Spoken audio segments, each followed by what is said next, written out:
Chapter 25. The intercourse of the two families was at this period more nearly restored to what it had been in the autumn than any member of the old intimacy had thought ever likely to be again. The return of Henry Crawford and the arrival of William Price had much to do with it, but much was still owing to Sir Thomas's more than toleration of the neighborly attempts at the parsonage. His mind, now disengaged from the cares which had pressed on him at first, was at leisure to find the Grants and their young inmates really worth visiting.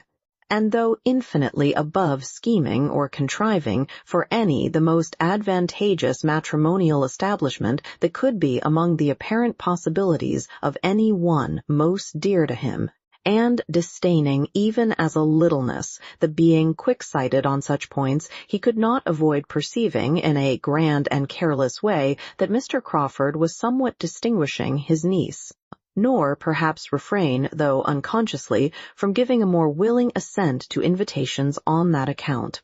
His readiness, however, in agreeing to dine at the parsonage when the general invitation was at last hazarded after many debates and many doubts as to whether it were worth while, because Sir Thomas seemed so ill-inclined, and Lady Bertram was so indolent, proceeded from good breeding and good will alone, and had nothing to do with Mr. Crawford, but as being one in an agreeable group. For it was in the course of that very visit that he first began to think that anyone in the habit of such idle observations would have thought that Mr. Crawford was the admirer of Fanny Price. The meeting was generally felt to be a pleasant one, being composed in a good proportion of those who would talk and those who would listen, and the dinner itself was elegant and plentiful, according to the usual style of the Grants, and too much according to the usual habits of all to raise any emotion except in Mrs. Norris, who could never behold either the wide table or the number of dishes on it with patience, and who did always contrive to experience some evil from the passing of the servants behind her chair, and to bring away some fresh conviction of its being impossible among so many dishes, but that some must be cold.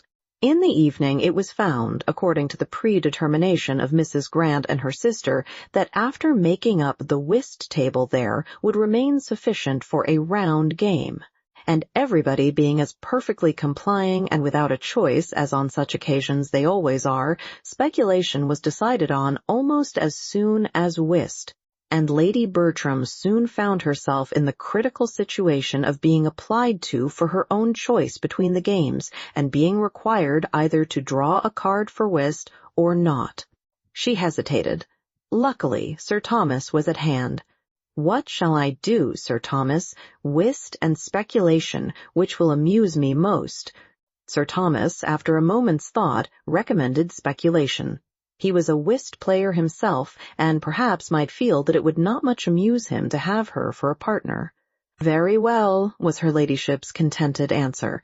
"Then speculation, if you please, Mrs. Grant. I know nothing about it, but Fanny must teach me."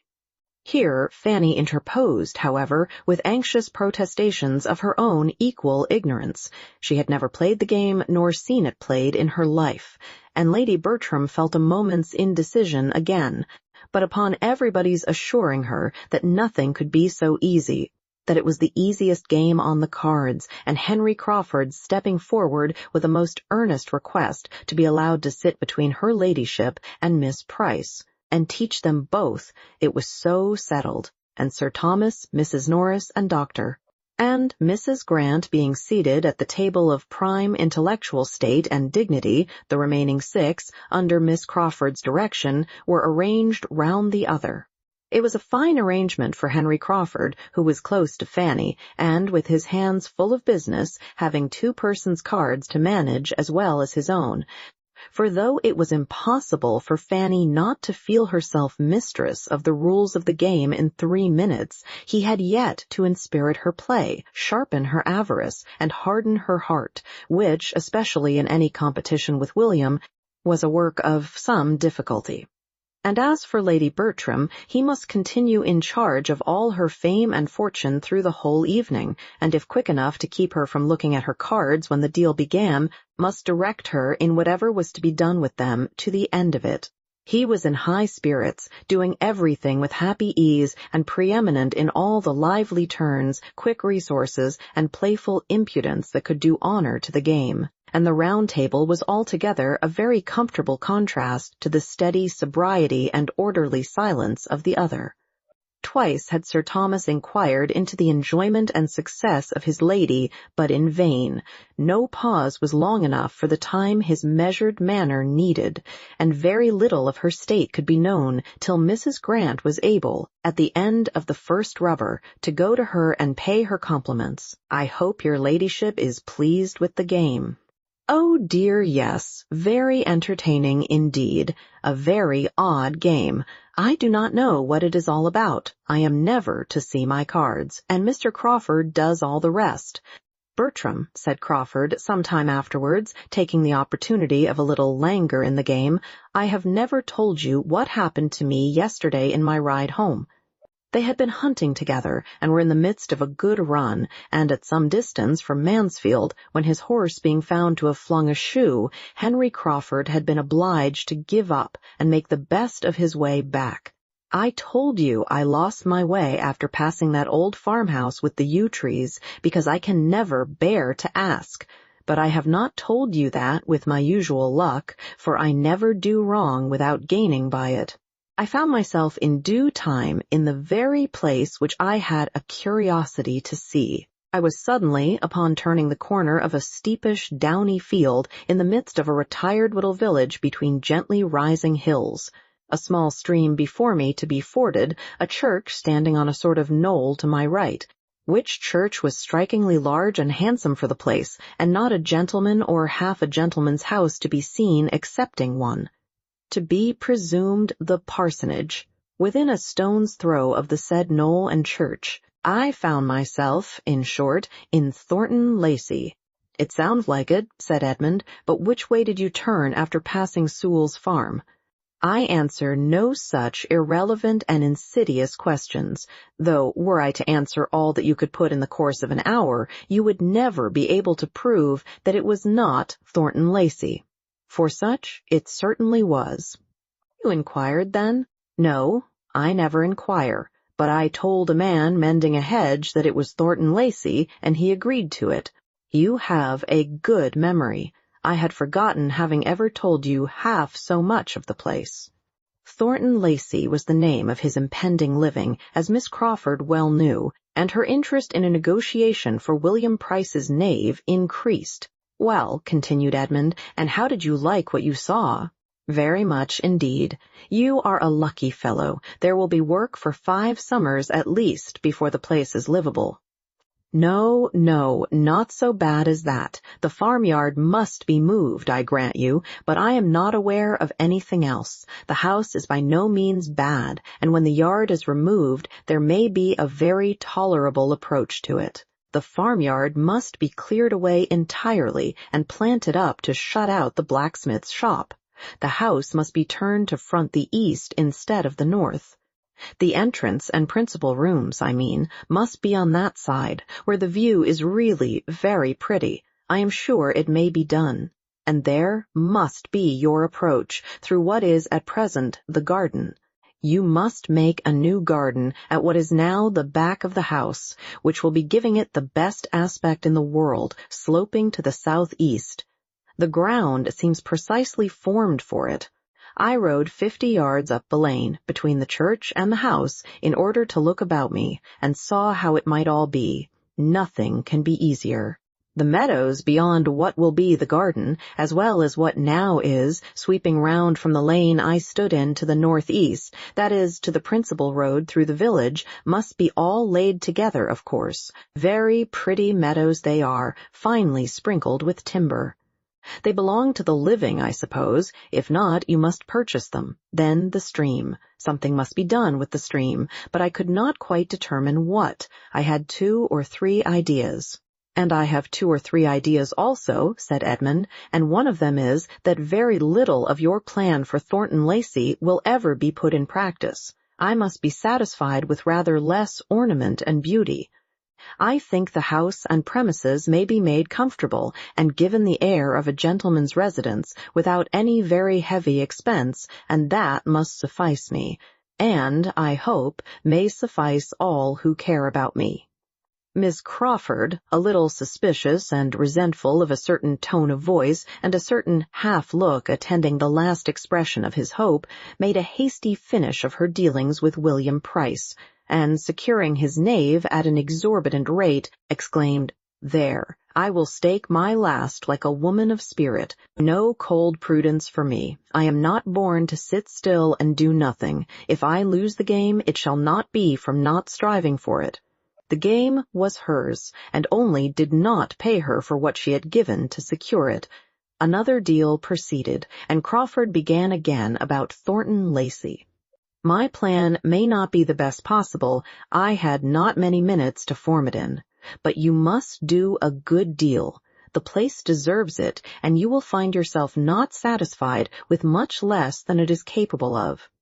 Excuse me, your ladyship must not see your cards. There, let them lie just before you. The place deserves it, Bertram. You talk of giving it the air of a gentleman's residence. That will be done by the removal of the farmyard. For, independent of that terrible nuisance, I never saw a house of the kind which had in itself so much the air of a gentleman's residence, so much the look of a something above a mere parsonage house, above the expenditure of a few hundreds a year. It is not a scrambling collection of low single rooms with as many roofs as windows. It is not cramped into the vulgar compactness of a square farmhouse. It is a solid, roomy, mansion-like looking house, such as one might suppose a respectable old country family had lived in from generation to generation, through 2 centuries at least, and were now spending from 2,000 to 3,000 a year in. Miss Crawford listened, and Edmund agreed to this. The air of a gentleman's residence, therefore, you cannot but give it if you do anything, but it is capable of much more. Let me see, Mary. Lady Bertram bids 12 for that queen. No, 12 is more than it is worth. Lady Bertram does not bid 12. She will have nothing to say to it. Go on. By some such improvements as I have suggested, I do not really require you to proceed upon my plan, though, by the by, I doubt anybody's striking out a better. You may give it a higher character. You may raise it into a place. From being the mere gentleman's residence, it becomes, by judicious improvement, the residence of a man of education, taste, modern manners, good connections. All this may be stamped on it, and that house receive such an air as to make its owner be set down as the great landholder of the parish by every creature traveling the road, especially as there is no real squire's house to dispute the point. A circumstance between ourselves to enhance the value of such a situation in point of privilege and independence beyond all calculation. You think with me, I hope. Turning with a softened voice to Fanny. Have you ever seen the place? Fanny gave a quick negative and tried to hide her interest in the subject by an eager attention to her brother, who was driving as hard a bargain and imposing on her as much as he could. But Crawford pursued with, No, you must not part with the queen. You have bought her too dearly, and your brother does not offer half her value. No, sir, hands off. Your sister does not part with the queen. She is quite determined. The game will be yours, turning to her again. It will certainly be yours. And Fanny had much rather it were William's, said Edmund, smiling at her. Poor Fanny, not allowed to cheat herself as she wishes. Mr. Bertram, said Miss Crawford a few minutes afterwards, you know Henry to be such a capital improver that you cannot possibly engage in anything of the sort at Thornton Lacey without accepting his help. Only think how useful he was at Sotherton. Only think what grand things were produced there by our all going with him one hot day in August to drive about the grounds and see his genius take fire. There we went, and there we came home again, and what was done there is not to be told. Fanny's eyes were turned on Crawford for a moment with an expression more than grave, even reproachful, but on catching his, were instantly withdrawn. With something of consciousness, he shook his head at his sister and laughingly replied, "I cannot say there was much done at Sotherton, but it was a hot day, and we were all walking after each other and bewildered." As soon as a general buzz gave him shelter, he added in a low voice, directed solely at Fanny, "I should be sorry to have my powers of planning judged of by the day at Sotherton. I see things very differently now. Do not think of me as I appeared then." Sotherton was a word to catch Mrs. Norris, and being just then in the happy leisure which followed securing the odd trick by Sir Thomas's capital play and her own against Dr. and Mrs. Grant's great hands, she called out in high good humor, "Sotherton!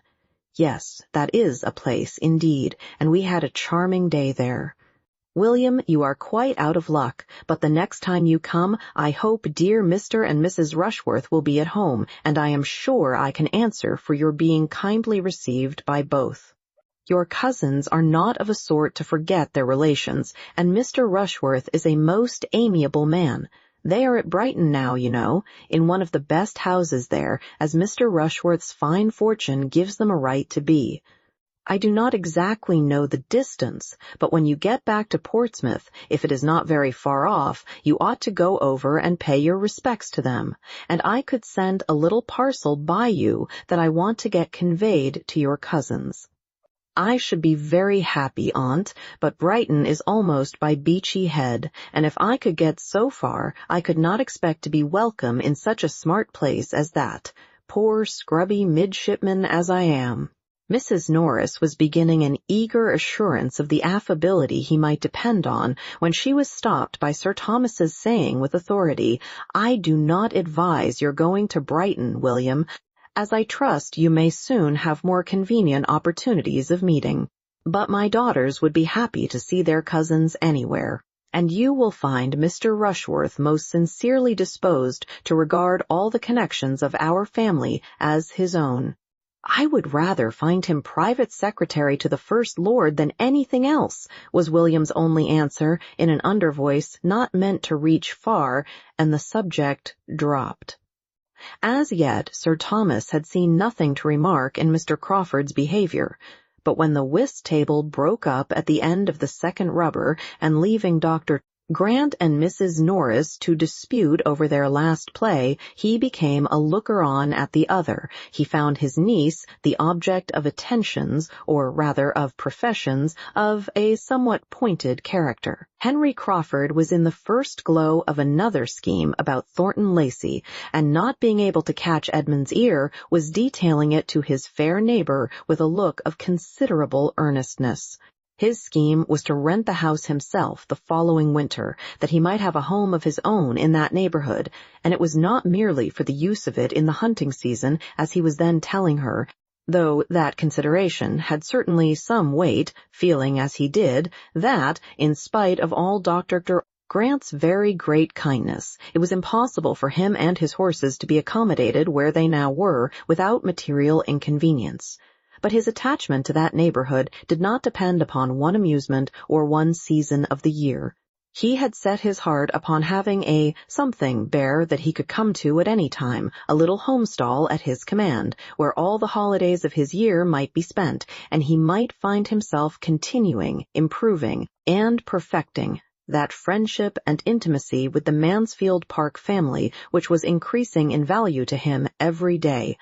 Sir Thomas heard and was not offended. There was no want of respect in the young man's address, and Fanny's reception of it was so proper and modest, so calm and uninviting, that he had nothing to censure in her.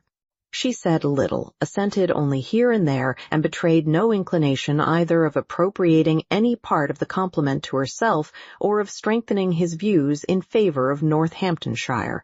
Finding by whom he was observed, Henry Crawford addressed himself on the same subject to Sir Thomas in a more everyday tone, but still with feeling.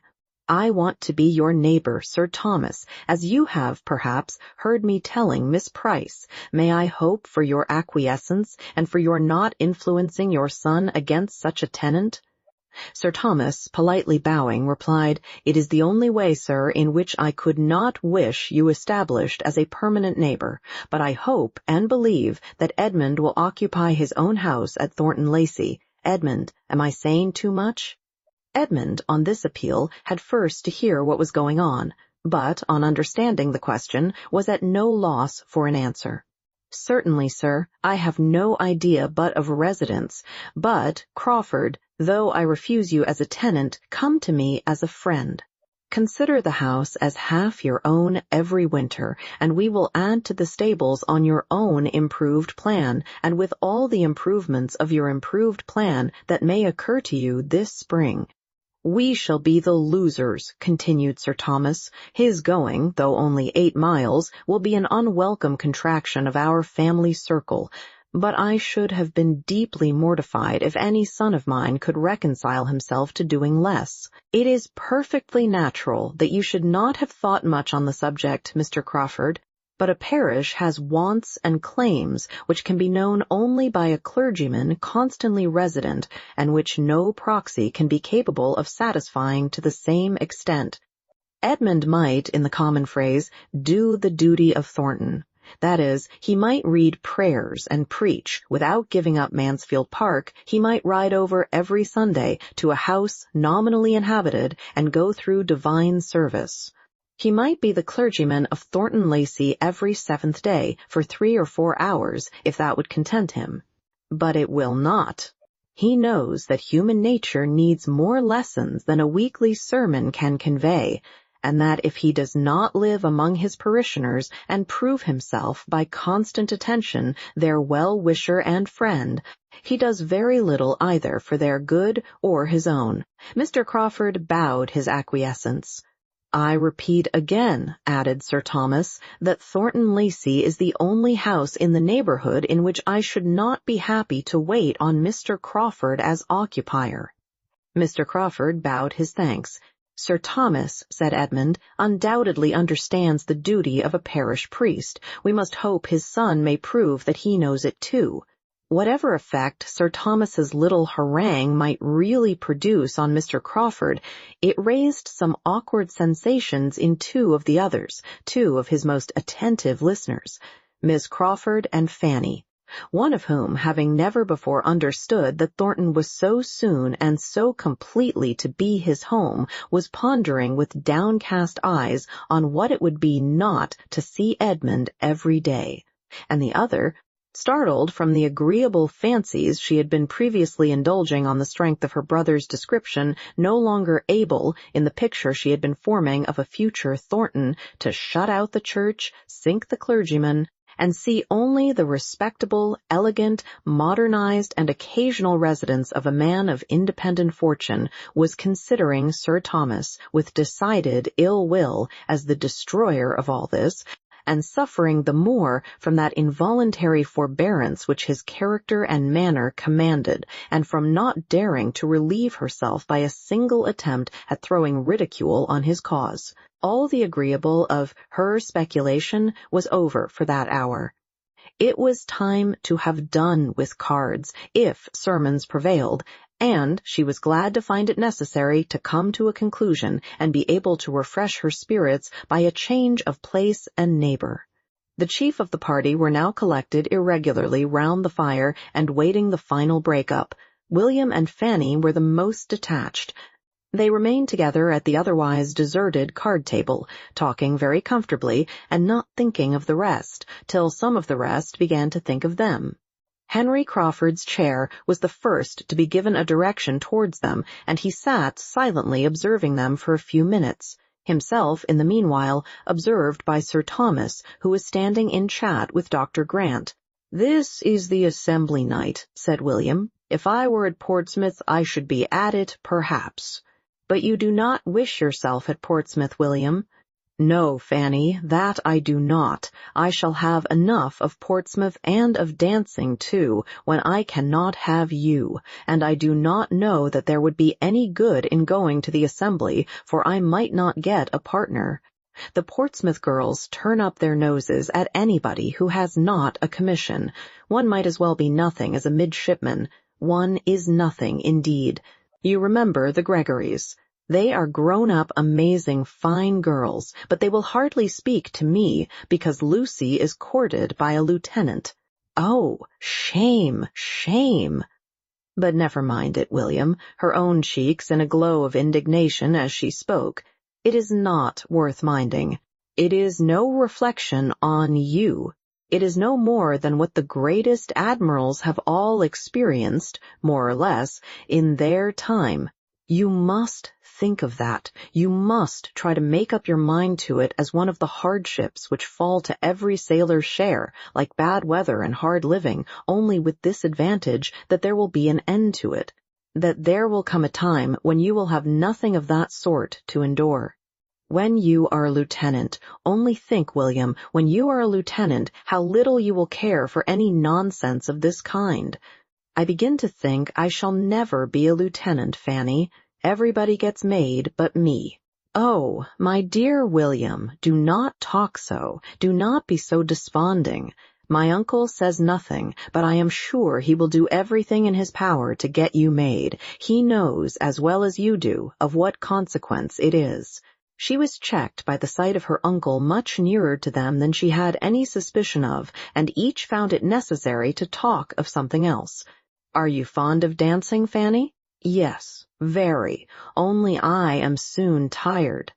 I should like to go to a ball with you and see you dance. Have you never any balls at Northampton? I should like to see you dance, and I'd dance with you if you would, for nobody would know who I was here, and I should like to be your partner once more. We used to jump about together many a time, did not we? When the hand organ was in the street, I am a pretty good dancer in my way, but I dare say you are a better. And turning to his uncle, who was now close to them, is not Fanny a very good dancer, sir? Fanny, in dismay at such an unprecedented question, did not know which way to look, or how to be prepared for the answer. Some very grave reproof, or at least the coldest expression of indifference, must be coming to distress her brother and sink her to the ground. But, on the contrary, it was no worse than, I am sorry to say that I am unable to answer your question.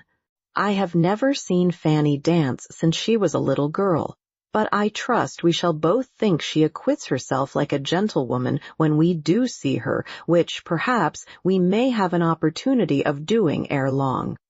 I have had the pleasure of seeing your sister dance, Mr. Price, said Henry Crawford, leaning forward, and will engage to answer every inquiry which you can make on the subject, to your entire satisfaction. But I believe, seeing Fanny looked distressed, it must be at some other time. There is one person in company who does not like to have Miss Price spoken of. True enough, he had once seen Fanny dance, and it was equally true that he would now have answered for her gliding about with quiet, light elegance and in admirable time, but, in fact, he could not for the life of him recall what her dancing had been, and rather took it for granted that she had been present than remembered anything about her. He passed, however, for an admirer of her dancing, and Sir Thomas, by no means displeased, prolonged the conversation on dancing in general, and was so well engaged in describing the balls of Antigua, and listening to what his nephew could relate of the different modes of dancing which had fallen within his observation, that he had not heard his carriage announced, and was first called to the knowledge of it by the bustle of Mrs. Norris. Come, Fanny, Fanny, what are you about? We are going. Do not you see your aunt is going? Quick, quick, I cannot bear to keep good old Wilcox waiting. You should always remember the coachman and horses. My dear Sir Thomas, we have settled it that the carriage should come back for you, and Edmund and William. Sir Thomas could not dissent, as it had been his own arrangement, previously communicated to his wife and sister. But that seemed forgotten by Mrs. Norris, who must fancy that she settled it all herself. Fanny's last feeling in the visit was disappointment, for the shawl which Edmund was quietly taking from the servant to bring and put round her shoulders was seized by Mr. Crawford's quicker hand, and she was obliged to be indebted to his more prominent attention. Chapter 26. William's desire of seeing Fanny dance made more than a momentary impression on his uncle. The hope of an opportunity, which Sir Thomas had then given, was not given to be thought of no more. He remained steadily inclined to gratify so amiable a feeling, to gratify anybody else who might wish to see Fanny dance, and to give pleasure to the young people in general. And having thought the matter over, and taken his resolution in quiet independence, the result of it appeared the next morning at breakfast, when, after recalling and commending what his nephew had said, he added, "I do not like, William, that you should leave Northamptonshire without this indulgence.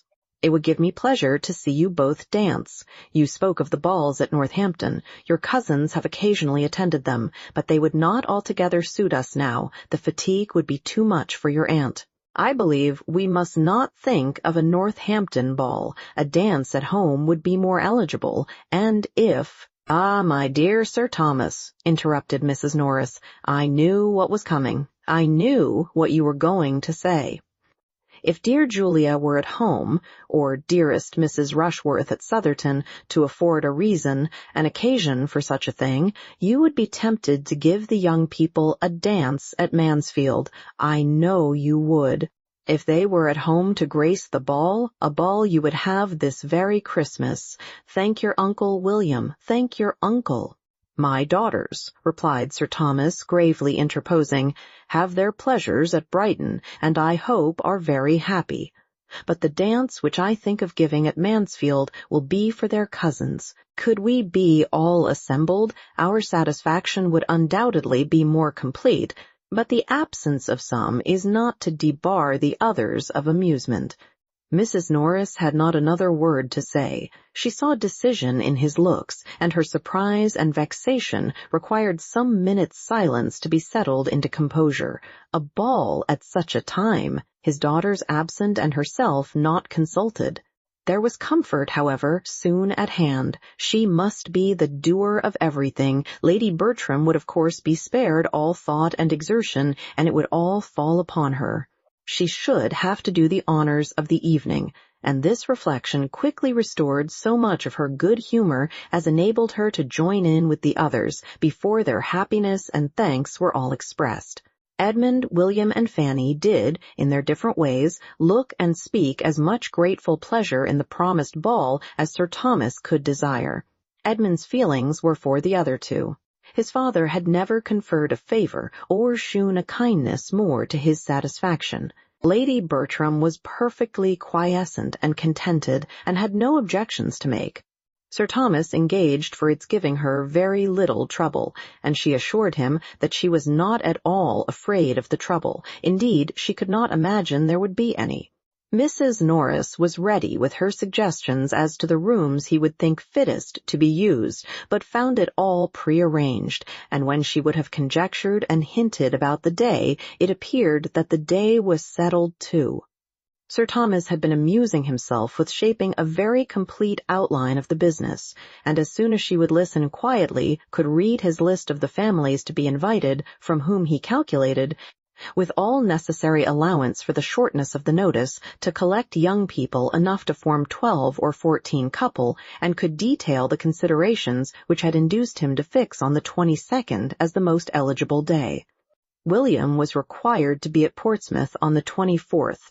The 22nd would therefore be the last day of his visit. But where the days were so few, it would be unwise to fix on any earlier. Mrs. Norris was obliged to be satisfied with thinking just the same, and with having been on the point of proposing the 22nd herself, as by far the best day for the purpose. The ball was now a settled thing, and before the evening a proclaimed thing to all whom it concerned. Invitations were sent with dispatch, and many a young lady went to bed that night with her head full of happy cares as well as Fanny. To her, the cares were sometimes almost beyond the happiness.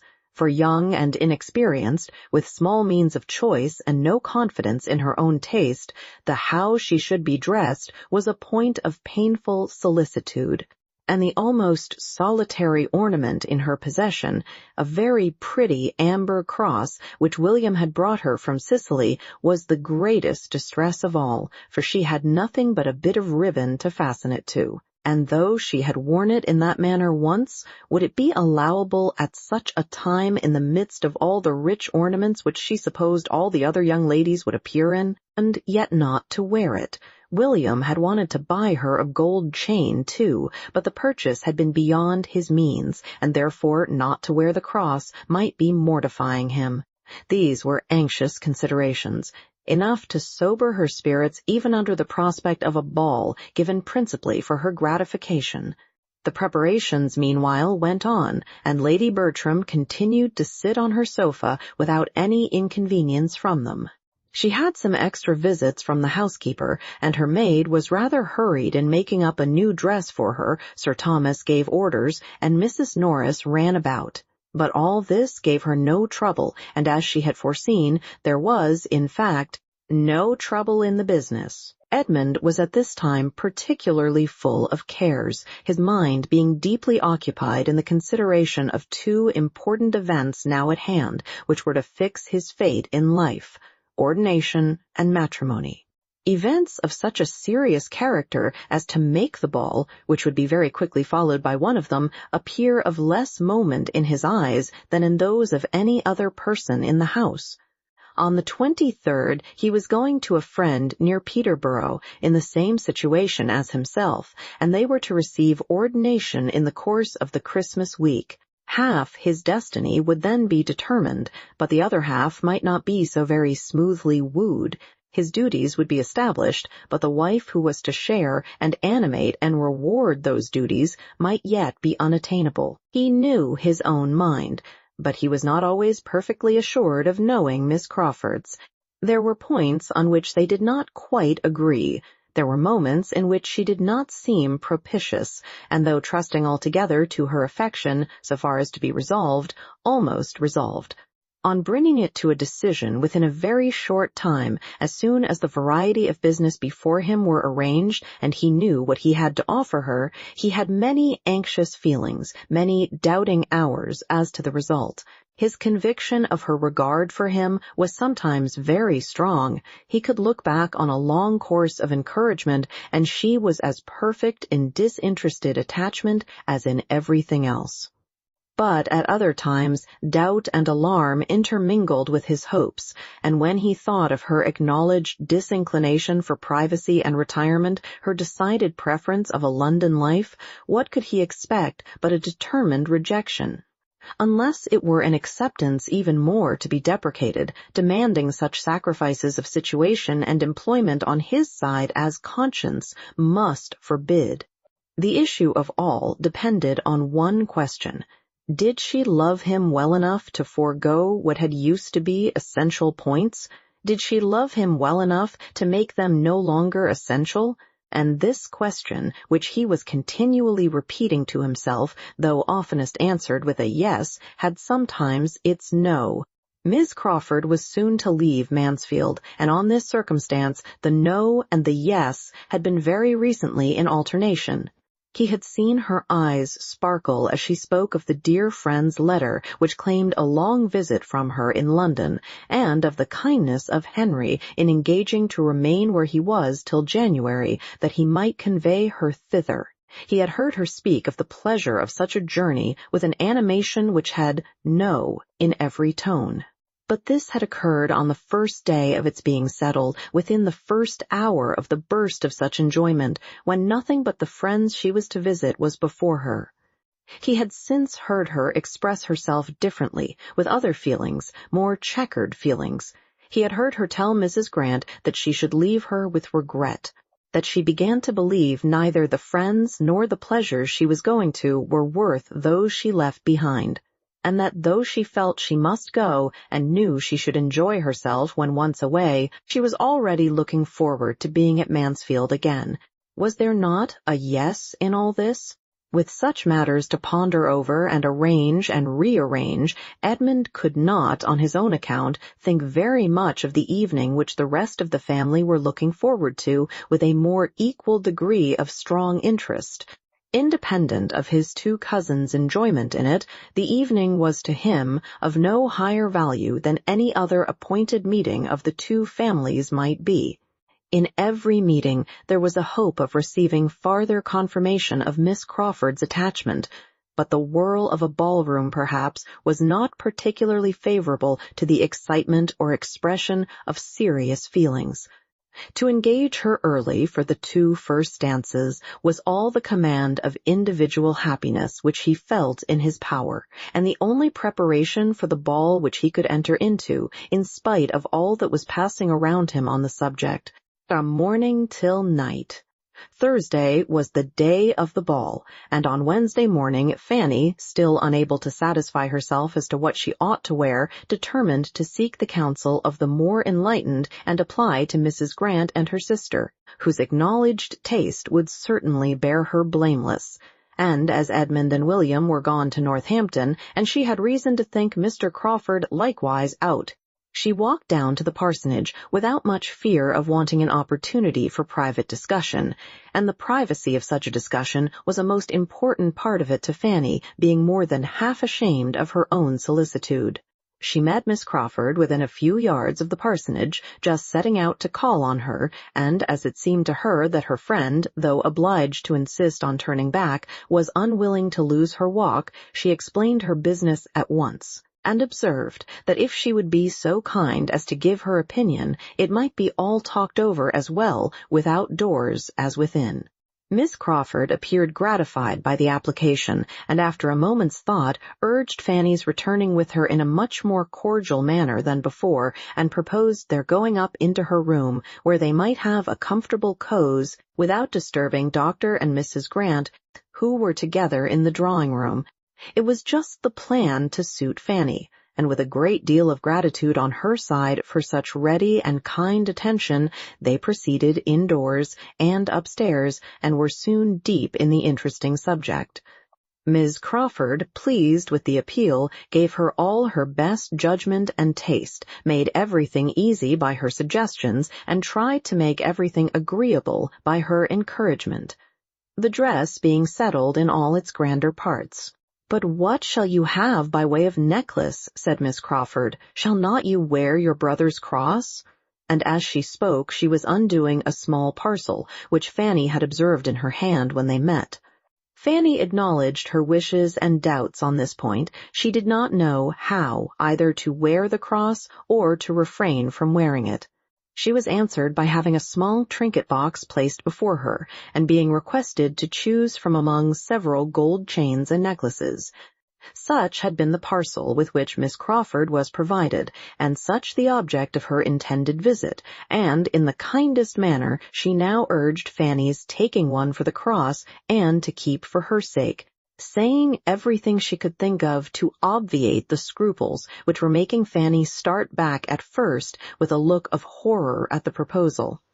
"You see what a collection I have," said she, "more by half than I ever use or think of. I do not offer them as new. I offer nothing but an old necklace. You must forgive the liberty, and oblige me."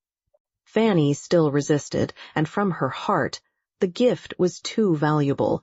But Miss Crawford persevered, and argued the case with so much affectionate earnestness through all the heads of William and the cross, and the ball, and herself, as to be finally successful. Fanny found herself obliged to yield, that she might not be accused of pride, or indifference, or some other littleness, and having with modest reluctance given her consent, proceeded to make the selection. She looked and looked, longing to know which might be least valuable, and was determined in her choice at last, by fancying there was one necklace more frequently placed before her eyes than the rest. It was of gold, prettily worked, And though Fanny would have preferred a longer and a plainer chain as more adapted for her purpose, she hoped, in fixing on this, to be choosing what Miss Crawford least wished to keep. Miss Crawford smiled her perfect approbation and hastened to complete the gift by putting the necklace round her and making her see how well it looked. Fanny had not a word to say against its becomingness, and, accepting what remained of her scruples, was exceedingly pleased with an acquisition so very apropos. She would rather, perhaps, have been obliged to some other person. But this was an unworthy feeling. Miss Crawford had anticipated her wants with a kindness which proved her a real friend. "When I wear this necklace I shall always think of you," said she, "and feel how very kind you were."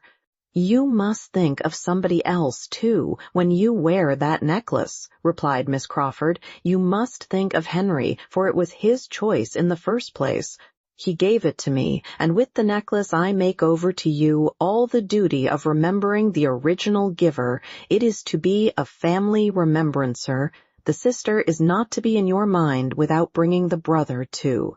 Fanny, in great astonishment and confusion, would have returned the present instantly. To take what had been the gift of another person, of a brother, too, impossible, it must not be.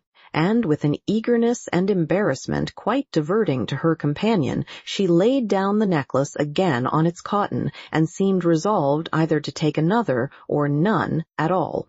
Miss Crawford thought she had never seen a prettier consciousness. "My dear child," said she, laughing, "what are you afraid of? Do you think Henry will claim the necklace as mine and fancy you did not come honestly by it?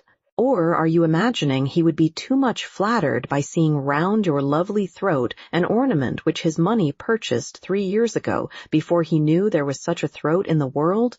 Or, perhaps," looking archly, "you suspect a confederacy between us, and that what I am now doing is with his knowledge and at his desire?" With the deepest blushes, Fanny protested against such a thought. "Well, then," replied Miss Crawford more seriously, but without at all believing her, "to convince me that you suspect no trick and are as unsuspicious of compliment as I have always found you, take the necklace and say no more about it. Its being a gift of my brother's need not make the smallest difference in your accepting it, as I assure you it makes none in my willingness to part with it. He is always giving me something or other. I have such innumerable presents from him that it is quite impossible for me to value or for him to remember half. And as for this necklace, I do not suppose I have worn it 6 times. It is very pretty, but I never think of it, and though you would be most heartily welcome to any other in my trinket box, you have happened to fix on the very one which, if I have a choice, I would rather part with and see in your possession than any other. Say no more against it, I entreat you. Such a trifle is not worth half so many words." Fanny dared not make any farther opposition, and with renewed but less happy thanks accepted the necklace again, for there was an expression in Miss Crawford's eyes which she could not be satisfied with. It was impossible for her to be insensible of Mr. Crawford's change of manners. She had long seen it. He evidently tried to please her. He was gallant, he was attentive, he was something like what he had been to her cousins. He wanted, she supposed, to cheat her of her tranquillity as he had cheated them. And whether he might not have some concern in this necklace, she could not be convinced that he had not, for Miss Crawford, complacent as a sister, was careless as a woman and a friend. Reflecting and doubting, and feeling that the possession of what she had so much wished for did not bring much satisfaction, she now walked home again, with a change rather than a diminution of cares since her treading that path before.